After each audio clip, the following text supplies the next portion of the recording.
നമ്മൾ അതിൽ ഒരു പർട്ടിക്കുലർ മതവിഭാഗത്തെ ഒന്നും നമ്മൾ പറയുന്നില്ല. ആ ഭീകരവാദികൾ അല്ലെങ്കിൽ ചില ആൾക്കാർ നടത്തുന്ന ഭീകര പ്രവർത്തനങ്ങളെ മാത്രമാണ് ആ സിനിമയിൽ നമ്മൾ ചൂണ്ടിക്കാണിക്കുന്നത്. പക്ഷേ ഇതുപോലെയുള്ള ഭീകരവാദികളെ ചൂണ്ടിക്കാണിക്കുമ്പോൾ അത് മുഴുവൻ ഒന്നടങ്കം ഒരു പ്രത്യേക സമുദായത്തെ അധിക്ഷേപിക്കുന്നതാണ് എന്ന് പറഞ്ഞുകൊണ്ട് അവരെ പ്രൊട്ടക്ട് ചെയ്യാൻ വരുമ്പോഴാണ് നമുക്ക് സംശയം കൂടുന്നത്, ഇവർ ആരുടെ പക്ഷത്താണ്. ബാലരാമപുരത്തുള്ള ആർഷവിദ്യാ സമാജത്തിലേക്ക് ഒരിക്കൽ കൂടി വന്നെത്തിയിരിക്കുകയാണ്. ഒരിക്കൽ കൂടി വരാൻ കാരണമുണ്ട്. കേരള സ്റ്റോറി 2 ട്രെയിലർ ഇറങ്ങിയ ദിവസം മുതൽ തന്നെ ഒരുപാട് വിവാദങ്ങൾ നമ്മളെല്ലാവരും കേട്ടുകൊണ്ടിരിക്കുകയാണ്. എന്തുകൊണ്ട് കേരള സ്റ്റോറി എന്ന ഒരു ചിത്രം അതുമായി ബന്ധപ്പെട്ട വിവാദങ്ങൾ കർമാന്യൂസ് ചർച്ച ചെയ്യുന്നു എന്ന് ചോദിച്ചാൽ അങ്ങനെയല്ല. ഏത് സമൂഹത്തിലായാലും ഏത് സമുദായത്തിലായാലും പെൺകുട്ടികൾ ഉപദ്രവിക്കപ്പെടുകയാണെങ്കിൽ, അവർ ചതിക്കപ്പെടുകയാണെങ്കിൽ അവിടെ ശബ്ദമുയർത്താൻ എന്നും കർമ്മ ഉണ്ടായിരിക്കും. എൻ്റെ കൂടെ ഇപ്പോൾ അന്ന് നമ്മളോടൊപ്പം ഉണ്ടായ ഡോക്ടർ അനഘ, ശ്രുതി എന്നിവരാണ് ഉള്ളത്. അവർ അന്നത്തെക്കാളും ഊർജ്ജസ്വലരായിരിക്കുന്ന കാഴ്ചയാണ് എനിക്ക് കാണാനുള്ളത്. നമുക്ക് പഴയ കഥകളൊന്നും ഇപ്പോൾ ചർച്ച ചെയ്യേണ്ട, നമുക്ക് പുതിയതിലേക്ക് പോകാം. ഇപ്പോൾ കേരള സ്റ്റോറി 2 വിവാദമാവുകയാണ്. വളരെയധികം ശക്തമായി അതിൽ പലരും പ്രതികരിക്കുന്നുണ്ട്. അക്കൂട്ടത്തിൽ ഏറ്റവും കരുത്താർന്ന പ്രതികരണമായി നിങ്ങളുടെ പ്രതികരണം സമൂഹം വിലയിരുത്തുന്നുണ്ട്. നിങ്ങൾ പലയിടത്തും അതിനെക്കുറിച്ചുള്ള അഭിപ്രായങ്ങൾ പറഞ്ഞു കഴിഞ്ഞു. അതെന്തുകൊണ്ടാണ് നിങ്ങൾ അങ്ങനെ പറയുന്നത് എന്ന് ഞാൻ ചോദിച്ചാൽ, ഏറെ തിക്താനുഭവങ്ങൾ ഉണ്ടായ പെൺകുട്ടികളുടെ പ്രതിനിധികൾ തന്നെയാണ്. എന്തുകൊണ്ടാണ് ഇങ്ങനെ ഹിന്ദു സമൂഹത്തിൻ്റെ യങ് ജനറേഷൻ ഒരു നല്ല സന്ദേശം കൊടുക്കുന്ന എന്തു വന്നാലും അതിനെ എതിർക്കുന്ന ഒരു സമൂഹം ഇവിടെ ഉണ്ടാകുന്നത്? ഇപ്പോൾ ആദ്യം പറഞ്ഞതുപോലെ തന്നെ ഇങ്ങനെ ഒരു പർട്ടിക്കുലർ ഗ്രൂപ്പിനെ ടാർഗറ്റ് ചെയ്തത് പോലെ തന്നെയാണ് ഇപ്പോഴത്തെ പലവരുടെ പ്രതിഷേധങ്ങളൊക്കെ കാണുമ്പോൾ നമുക്ക് മനസ്സിലാവുന്നത്. ആദ്യം ഒരു കാര്യം പറയാനുള്ളത്, ഇപ്പോൾ സിനിമയുടെ ഈ കേരള സ്റ്റോറി 2 ഗോസ് ബിയോണ്ട് എന്ന് പറയുന്ന സിനിമയുടെ ട്രെയിലർ മാത്രമാണ് ഇറങ്ങിയിരിക്കുന്നത്. ആ സിനിമ മുഴുവൻ ഇറങ്ങിയിട്ടില്ല. അതിലെന്താണ് പറയുന്നത് എന്ന് പോലും നമുക്കാർക്കും അറിയില്ല. ഈ ഫെബ്രുവരി 27-നാണ് അതിൻ്റെ റിലീസ് ഉള്ളത്. അപ്പോൾ ഈ കാളപ്പെറ്റു എന്ന് പറയുമ്പോഴേക്കും കയറെടുത്ത് പോകുന്ന ആ ഒരു പ്രവണത, അത് ഉത്തരവാദിത്തപ്പെട്ട ആൾക്കാരുടെ, ആ ഒരു സ്ഥാനത്തിരിക്കുന്ന ആൾക്കാരുടെ ഭാഗത്തുനിന്ന് പോലും അങ്ങനെയുള്ള പ്രതികരണങ്ങൾ, വിശ്വസൃഷ്ടി എന്നുള്ള തരത്തിലുള്ള പ്രതികരണങ്ങളൊക്കെ വരുമ്പോൾ അത് നമ്മെ വേദനിപ്പിക്കുന്നുണ്ട്.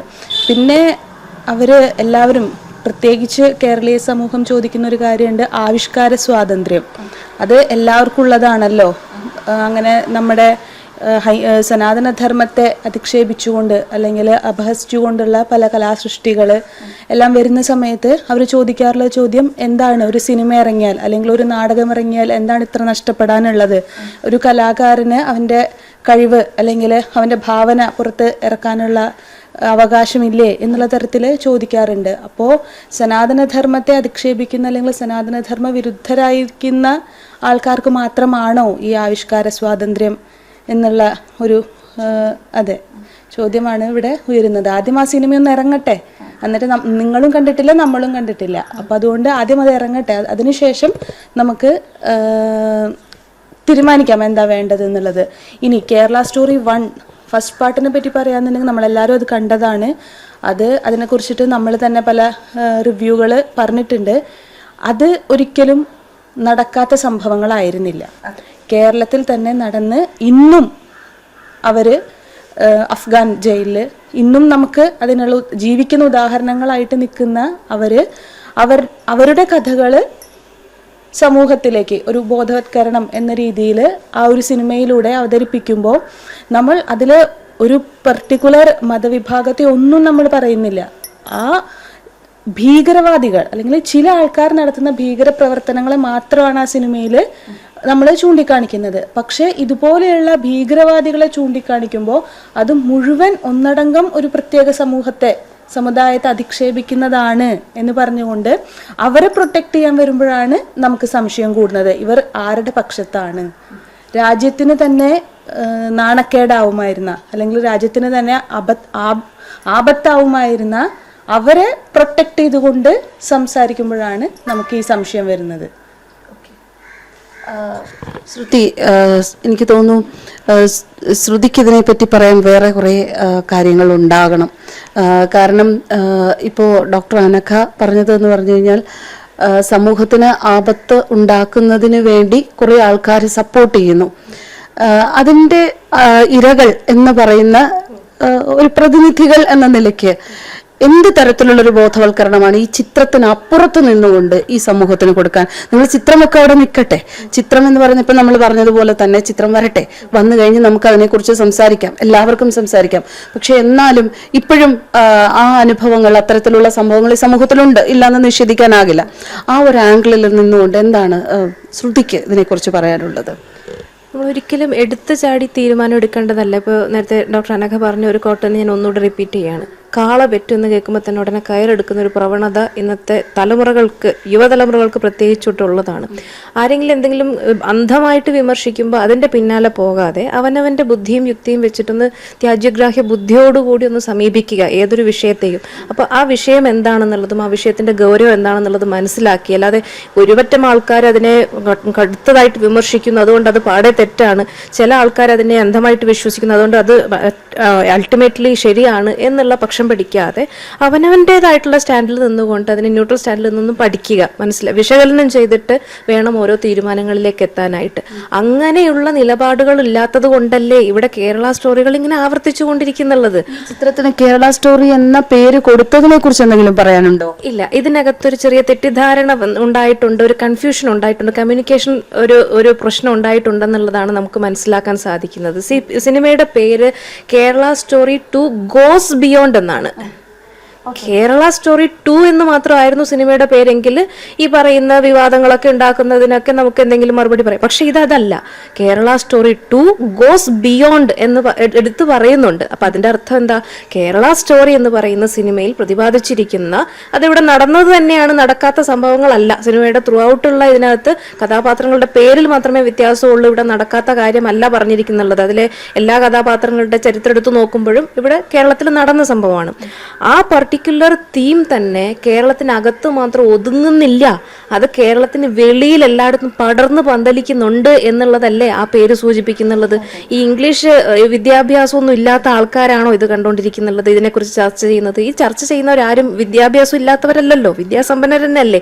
ഗോസ് ബിയോണ്ട് എന്ന് പറഞ്ഞു കഴിഞ്ഞാൽ അതിനപ്പുറത്തേക്കാണ്. അപ്പൊ കേരളത്തിൽ മാത്രം ഒതുങ്ങുന്നതല്ലാതെ വിഷയം അങ്ങോട്ട് പടർന്നു പോകുന്നുണ്ട് എന്നുള്ളൊരു സൂചനയാണ്.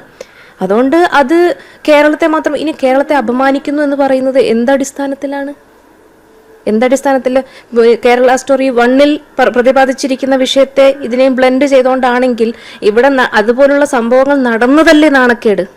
അത് 1 ആയാലും 2 ആയാലും 3 ആയാലും അതുപോലുള്ള സംഭവങ്ങൾ ഇവിടെ നടന്നതല്ലേ. ഈ അടുത്ത കാലത്ത് തന്നെ ഇവിടെ അധികം ഒന്നും പോവണ്ട, ഈ പറയുന്ന ഇപ്പോൾ ഉന്നത സ്ഥാനത്തിരുന്നു കൊണ്ട് വലിയ അഭിപ്രായങ്ങളൊക്കെ പറഞ്ഞ അവർ നാട് ഭരിച്ചുകൊണ്ടിരിക്കുമ്പോൾ തന്നെ വലിയ ദൂരെ ഒന്നും ഇല്ല, ഇതൊന്നും ഇല്ലാതെ വെഞ്ഞാറമൂടിനടുത്ത് വെച്ച് സംഭവിച്ചത് എന്താണ്? ഒരു പ്രത്യേക ഒരു സമുദായം എന്ന് പറയുന്ന ആ വിഭാഗത്തിൽപ്പെട്ട ഒരു ചെറിയ പയ്യൻ, അവനുണ്ടായ അനുഭവം പറഞ്ഞില്ലേ അല്ലേ? അവനെ പോലും തീവ്രവാദ ആശയത്തിലേക്ക് അല്ലെങ്കിൽ തീവ്രവാദത്തിലേക്ക് റിക്രൂട്ട് ചെയ്യത്തക്ക രീതിയിലുള്ള ബ്രെയിൻ വാഷിങ്ങൾ ഇവിടെ നടക്കുന്നുണ്ട്. അതിൽ പരം നാണക്കേട് എന്താണ്? അതല്ലേ നാണക്കേട്. അപ്പം അങ്ങനെയുള്ള വിഷയങ്ങൾ അവതരിപ്പിക്കുമ്പോൾ അതിനെ നാണക്കേടാണ്, അത് ഒരൊറ്റപ്പെട്ട സംഭവമാണ് എന്നൊക്കെ പറഞ്ഞ് ലഘൂകരിച്ച് കാണുന്നതിനെയാണ്. അതും ഉയർന്ന സ്ഥാനങ്ങളിൽ ഇരിക്കുന്നവരൊക്കെയാണ് ഇതിന് മുന്നോട്ടിറങ്ങി വരുന്നത്. എന്തൊക്കെ കാര്യങ്ങൾ ചർച്ച ചെയ്യാനുണ്ട്, എന്തൊക്കെ കാര്യങ്ങൾ അവർ ഇടപെടേണ്ടതായിട്ടുണ്ട്. അതിലൊന്നും ഇടപെടാതെ ഒരു സിനിമ വരുമ്പോഴത്തേക്ക് ഇത്ര ഹാലിളകേണ്ട കാര്യം എന്താ? ഈ ചിത്രത്തിന് ഇനിയിപ്പോൾ ചിത്രം പുറത്തിറങ്ങുന്നേ ഉള്ളൂ, പുറത്തിറങ്ങുന്ന സമയത്ത് എന്തെങ്കിലും നിരോധനമോ അങ്ങനെ എന്തെങ്കിലും ഒക്കെ നിങ്ങൾ പ്രതീക്ഷിക്കുന്നുണ്ടോ? കൂടുതൽ ഇത് പ്രദർശിപ്പിക്കാതിരിക്കാനുള്ള പ്രക്ഷോഭങ്ങൾ അങ്ങനെയൊക്കെ ഉണ്ടാകുമെന്ന് പ്രതീക്ഷിക്കുന്നുണ്ടോ? നോക്കൂ, ഒരു ബീഫ് നിർബന്ധിച്ച് ബലപ്രയോഗിച്ച് തീറ്റിപ്പിക്കുന്നതായിട്ട് ട്രെയിലറിനകത്ത് കാണിച്ചു എന്ന് പറഞ്ഞിട്ട് ബീഫ് ഫെസ്റ്റ് പോലുള്ള കാര്യങ്ങളൊക്കെ ആഹ്വാനം ചെയ്യുന്ന വിഭാഗത്തിൽ നിന്ന് ഇതുപോലുള്ള പ്രതിഷേധങ്ങൾ ഇനിയും ഉണ്ടാകാൻ സാധ്യതയുണ്ടെന്നുള്ളതാണ്. അതാണെങ്കിൽ പോലും അത് നടക്കാത്ത സംഭവമല്ലല്ലോ സിനിമയിൽ പറയുന്നുള്ളത്. ഇപ്പോൾ ട്രെയിലറിലൂടെ ആണെങ്കിൽ നമ്മൾ മനസ്സിലാക്കുന്നതും ഇതിന് മുൻപും നമ്മൾ പത്രമാധ്യമങ്ങളിലൂടെ വായിച്ചിട്ടുണ്ട്. മധ്യപ്രദേശ് പോലുള്ള സ്ഥലങ്ങളിൽ ഇതുണ്ട്, ചരിത്രത്തിൽ തന്നെ നമ്മുടെ കേരളത്തിൽ നടന്നിട്ടുള്ളതല്ലേ. ഇനി സ്വന്തം അനുഭവം പറയുകയാണെങ്കിൽ ഇതില്ലാത്ത സംഭവമൊന്നുമല്ല. ഞാൻ മുൻപ് ഇങ്ങനൊരു സംഭവം ജീവിതത്തിലുണ്ടായ സമയത്ത് ഇങ്ങനെയുള്ള എന്തെങ്കിലും ദുരനുഭവങ്ങൾ ഉള്ളത് പങ്കുവയ്ക്കാൻ ഇവിടെ ഇപ്പോൾ സാധിക്കുമോ? തീർച്ചയായിട്ടും. ഞാൻ സത്യത്തിൽ ഇത് പറയാതെ വെച്ചിരുന്നതാണ്, പക്ഷെ ഇങ്ങനെ ഒരു സാഹചര്യത്തിൽ പറയാതിരിക്കാൻ പറ്റില്ല നമുക്ക്. ഞാൻ ഇസ്ലാം മതത്തിന്റെ സ്വാധീനത്തിൽ ഉണ്ടായിരുന്ന സമയത്ത് ഇപ്പൊ ട്രെയിലറിൽ കാണിക്കുന്നത് പോലെ ബലം പിടിച്ച് അങ്ങനെയല്ല, ശാരീരികമായിട്ടുള്ള ബലപ്രയോഗങ്ങളൊന്നും ഇല്ലെങ്കിലും പക്ഷേ വാചകങ്ങളാകുന്ന ബലപ്രയോഗത്തിലൂടെ അല്ലെങ്കിൽ നിർബന്ധ ബുദ്ധിയോട് കൂടിയിട്ട് എൻ്റെ സുഹൃത്തുക്കൾ എന്നെ ഇത് ആട്ടിറച്ചിയാണെന്ന് പറഞ്ഞിട്ട് ഈ വലിയ പെരുന്നാളിന്റെ സമയത്ത് പള്ളിയിൽ നിന്നുള്ള ആട്ടിറച്ചിയാണെന്ന് പറഞ്ഞ് തെറ്റിദ്ധരിപ്പിച്ച് കബളിപ്പിച്ചിട്ട് എന്നെ കൊണ്ട് ബീഫ് കഴിപ്പിച്ചിട്ടുണ്ട്. അതുപോലെ തന്നെ ഞാൻ മതപരിവർത്തന കേന്ദ്രത്തിൽ മതം മാറാനായിട്ട് നിയമപരമായിട്ട് മതം മാറാൻ പോയ സമയത്ത് അവിടെ വെച്ചും അവിടുത്തെ അധ്യാപകർ നിർബന്ധിച്ചിട്ടുണ്ട്. ഇത് കഴിക്കുന്നതോട് കൂടിയിട്ട് അതിപ്പം അവിടെ തന്നതിപ്പോൾ ഏത് തരം മീറ്റാണെന്ന് നമുക്കറിയില്ല, പക്ഷെ അത് കഴിക്കുന്നതോട് കൂടിയിട്ട് പൂർണ്ണമായിട്ടും ഹിന്ദു അല്ലാതാകും, മുഹമ്മദൊക്കെ ഇത് കഴിച്ചിട്ടുള്ളതാണ്, മുഹമ്മദിന്റെ മാതൃകയൊക്കെ നമ്മളോട് എടുത്ത് പറയുകയൊക്കെ ചെയ്തിട്ടുണ്ട്. അപ്പോൾ ഇതിനെ വലിയ മഹത്വമായിട്ട് കണ്ട് അതിന് ഒരു തവണ പറയുന്നല്ലോ, പലതവണ നമ്മളോട് പറഞ്ഞ് പ്രേരിപ്പിച്ച് കഴിപ്പിക്കുക എന്ന് പറയുന്നത് നിർബന്ധമായിട്ട് കഴിപ്പിക്കുക തന്നെ അല്ലേ. അപ്പം അത് ജീവിതത്തിൽ ഉണ്ടായിട്ടുള്ളതാണ്. അപ്പം ഇല്ലെന്ന് എങ്ങനെയാണ് പറയുക? പിന്നെ വേറൊരു തെറ്റിദ്ധാരണ, ഇപ്പോൾ ഉത്തരേന്ത്യയിലുള്ളവർക്ക് പിന്നെ ബീഫ് എന്ന് പറയുമ്പോൾ അവരൊറ്റ ഒരു ധാരണ ഉണ്ടാവുള്ളൂ. കേരളത്തിലാണ് അതിന് പല വക ഭേദങ്ങൾ അർത്ഥ വ്യത്യാസങ്ങൾ വരുന്നത്. അങ്ങനെ ഒരു അർത്ഥവ്യത്യാസം ശരിക്കും എന്താണെന്ന് മനസ്സിലാക്കാതെ ഒരു വാക്കിന്റെ ഒരു അർത്ഥത്തിൽ ഇങ്ങനെ പിടിച്ച് കടിച്ചു തൂങ്ങിയിട്ട് അത് ഇത്ര പൊലിപ്പിക്കേണ്ട കാര്യവും അതിനകത്ത് ഉള്ളതായിട്ട് തോന്നുന്നില്ല. ഇനി ഒരിടത്ത് നടന്നിട്ടുള്ളൂ എങ്കിൽ വിഷയം തന്നെയല്ലേ. ഡോക്ടർ അനഘ പറയൂ, ഇപ്പോൾ ഈ ശ്രുതിക്കുണ്ടായ ഒരു ദുരനുഭവത്തെക്കുറിച്ച് പറഞ്ഞു, ഇങ്ങനൊന്നും നടക്കാതിരിക്കുന്നതല്ല. ശരിക്കും എന്തുകൊണ്ടാണ് ഹിന്ദു സമൂഹത്തിൽ ഉള്ളവരെ ഇത്രമാത്രം മറ്റുള്ളവർ ഭയപ്പെടുന്നത് എന്ന് ഡോക്ടർ ചിന്തിച്ചിട്ടുണ്ടോ? ഇത്തരം കാര്യങ്ങൾ ഉറക്കെ വിളിച്ചു പറയാനൊരു അല്ലെങ്കിൽ ഹിന്ദു സമൂഹത്തിൻ്റെ ശബ്ദമാകാൻ ചിലർ മുന്നോട്ട് വരുമ്പോൾ എന്തുകൊണ്ടാണത് മറ്റുള്ളവരെ ഭയപ്പെടുത്തുന്നത്? ഹിന്ദുക്കൾ ഒന്നിക്കരുത് അല്ലെങ്കിൽ സംഘടിതരാവരുത് എന്നുള്ളത് ചില നിക്ഷിപ്ത താല്പര്യക്കാർ അത് നന്നായി ആഗ്രഹിക്കുന്നുണ്ട്. അവരുടെ ഓരോ അജണ്ടകളും ഓരോ പ്രവർത്തനങ്ങളും നമ്മളെ ഭിന്നിപ്പിക്കാൻ വേണ്ടിയുള്ളത് തന്നെയാണ്. അപ്പോൾ നമ്മൾ സംഘടിതരായാൽ നമ്മൾ ശക്തരാകും എന്നുള്ളത് ഭയപ്പെടുന്നവരുണ്ട് എന്നുണ്ടെങ്കിൽ നമ്മുടെ സനാതനധർമ്മത്തിൻ്റെ ശത്രുക്കൾ സനാതനധർമ്മത്തെ ഇല്ലാതാക്കണമെന്നോ അല്ലെങ്കിൽ ഉന്മൂലനം ചെയ്യണമെന്നോ ആഗ്രഹിക്കുന്ന ചിലരായിരിക്കണം. അതാണ് പറയാനുള്ളത്. വേറെ എന്താണ് നിങ്ങൾക്ക് ഈ സിനിമയെക്കുറിച്ച് നിങ്ങളുടെ ഒരു യങ്സ്റ്റേഴ്സ് എന്നുള്ള രീതിയിൽ നിങ്ങൾക്ക് ഇത് കാണാൻ ഇപ്പോൾ ഒരുപാട് പേര് ചിലപ്പോൾ മടിക്കുന്നുണ്ടാവും, അവർക്ക് കൊടുക്കാനുള്ളൊരു സന്ദേശം? രണ്ടുപേർക്കും പറയാം. അതെ, ഈ ഒരു സിനിമ ഒന്ന് ഇറങ്ങിക്കോട്ടെ, റിലീസ് ആയിക്കോട്ടെ, അതിൽ പറഞ്ഞിരിക്കുന്നത് തെറ്റാണോ ശരിയാണോ എന്നുള്ളത് അത് കണ്ടു കഴിഞ്ഞതിന് ശേഷം അത് കാണാനുള്ള ഒരു അവസരം ഉണ്ടാക്കുക. റിലീസായതിനു ശേഷം അത് കാണാനുള്ള അവസരം ഉണ്ടാക്കി എല്ലാവരും ഒന്ന് മാക്സിമം കാണൂ.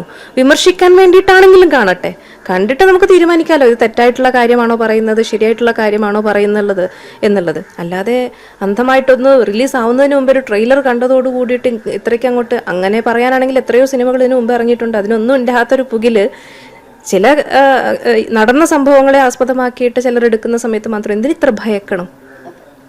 അതിൻ്റെ ആവശ്യമില്ല. നമുക്ക് ഇപ്പോൾ ട്രെയിലർ കണ്ടിട്ട് നമുക്ക് മനസ്സിലായ കുറച്ച് കാര്യങ്ങളെന്ന് പറഞ്ഞു കഴിഞ്ഞാൽ, ചില മതത്തിൽപ്പെട്ട ചില ആൾക്കാർ അവർ ഹിന്ദു പെൺകുട്ടികളെ പ്രണയം നടിച്ചും അല്ലെങ്കിൽ മറ്റു വിധത്തിലുള്ള വിവാഹ വാഗ്ദാനങ്ങളൊക്കെ നൽകി പതുക്കെ മതപരിവർത്തനത്തിലേക്ക് കൊണ്ടെത്തിക്കുന്ന തരത്തിലാണ് നമുക്ക് ട്രെയിലറിൽ നിന്ന് മനസ്സിലാവുന്നത്. അപ്പോൾ അങ്ങനെയുള്ളൊരു കാര്യമാണെന്നുണ്ടെങ്കിൽ തീർച്ചയായിട്ടും അത് നമ്മുടെ കേരളത്തിൽ നിരന്തരം നടന്നുകൊണ്ടിരിക്കുന്ന സംഭവമാണ്. ആർഷവിദ്യാ സമാജത്തെ പോലെ അതിന് സാക്ഷ്യം വഹിച്ചിരിക്കുന്ന അല്ലെങ്കിൽ ഇങ്ങനെയുള്ള കേസുകൾ ഹാൻഡിൽ ചെയ്ത് പരിചയമുള്ള ഒരു സംഘടന എന്നുള്ള നിലയിൽ അത് തീർച്ചയായും കാലിക പ്രസക്തിയുള്ള ഒരു വിഷയമാണ്. അപ്പോൾ ശ്രുതിജി പറഞ്ഞതുപോലെ എന്താണ് ആ സിനിമയിൽ എന്നുള്ളത് നമുക്ക് നോക്കാം, എന്നിട്ട് നമുക്ക് തീരുമാനിക്കാം.